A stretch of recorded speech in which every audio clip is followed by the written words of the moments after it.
Assalamualaikum warahmatullahi wabarakatuh.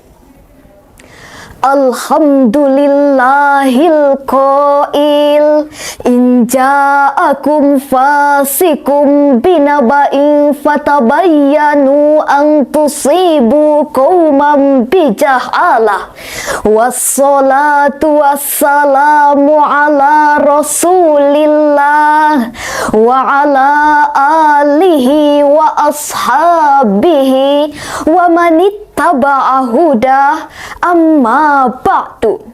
Dewan Hakim yang kami hormati, hadirin wal hadirat yang kami cintai, The Broadcasting Standards Commission, suatu lembaga yang menangani siaran media di dunia, yang dikutip oleh Ziauddin Sardar dalam bukunya Membongkar Kuasa Media, menyatakan media memiliki pengaruh dan kekuatan yang sangat besar dalam kehidupan manusia sehari-hari. Hal tersebut dibuktikan dengan adanya pengaruh positif dari media yang dapat meningkatkan taraf hidup manusia karena semakin mudahnya melakukan komunikasi dan menyerap informasi. Namun di sisi lain, saat ini media sosial bukan hanya digunakan untuk saling berbagi informasi dan silaturahmi, malah disalahgunakan untuk perilaku yang tidak terpuji, seperti penggiringan opini untuk saling membenci. Penipuan terus terjadi, postingan pornografi tak bisa dihindari, bahkan penyebaran berita hoax pun sudah menjadi konsumsi sehari-hari. Inilah hadirin sebagian kecil pengaruh negatif media sosial yang tidak dibingkai oleh etika dan norma agama.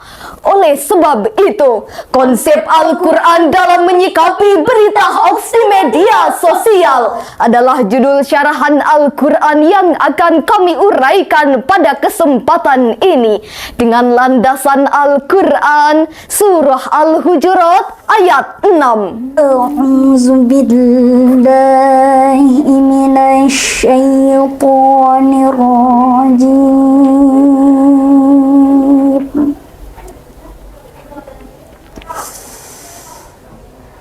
Bismillahirrahmanirrahim.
Jika seorang fasik datang kepadamu membawa berita penting, maka telitilah kebenarannya, agar kamu tidak mencelakakan suatu kaum karena ketidaktahuanmu yang berakibat kamu menyesali perbuatanmu itu. Hadirin wal hadirat yang kami hormati, secara semantik ayat ini diawali dengan kalimat ya ayyuha, merupakan huruf nida yang dibubuhi ha litanbih. Intinya berupa seruan sekaligus peringatan kepada insan-insan beriman yang dirangkaikan dengan jumlah syartiyah. In ja'akum fasikum binaba'in fatabayyanu fatusbitu min sihatil khobar. Jika datang kepadamu seorang fasik membawa berita, maka telitilah kebenaran berita tersebut. Demikianlah penafsiran Imam Ali As-Sobuni dalam Sofwatut Tafasir jilid 3 halaman 233. Secara filosofis, ayat ini merupakan langkah metodis bagi kita dalam menghadapi maraknya berita hoax di media sosial dengan cara bersikap selektif akomodatif terhadap seluruh informasi yang ada di media sosial. Sebagai bukti, jika kita mendapatkan informasi, hendaknya melakukan cek and recheck terhadap kebenaran berita tersebut dan jangan langsung dibagikan ke yang lain sebelum terbukti kebenarannya. Sebagai bukti, triwulan pertama pada tahun 2023, Kementerian Kominfo telah mengidentifikasi sebanyak 425 isu hoax yang beredar di website.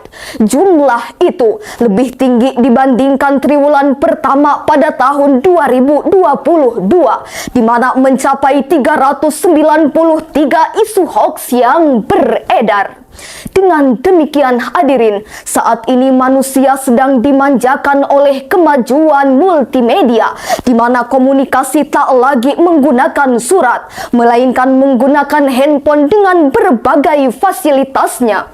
Jika kita tidak selektif dalam menggunakan media sosial, maka saya khawatir bukannya kemajuan yang didapatkan, malah kehancuran yang dirasakan. Generasi milenial beradab yang dicita-citakan, malah generasi biadab yang jadi kenyataan. Bukannya kebahagiaan yang didapatkan, malah kesengsaraan yang penuh penyesalan. Na'udzubillahi min zalik. Lalu, bagaimanakah upaya dasar untuk menghadapi media sosial saat ini? Sebagai jawabannya, kita renungkan firman Allah dalam Al-Quran, Surah Ali Imran ayat 104. وَلْتَكُنْ مِنْكُمْ أُمَّةٌ يَدْعُونَ إِلَى الْخَيْرِ وَيَأْمُرُونَ بِالْمَعْرُوفِ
Sadaqallahul azim.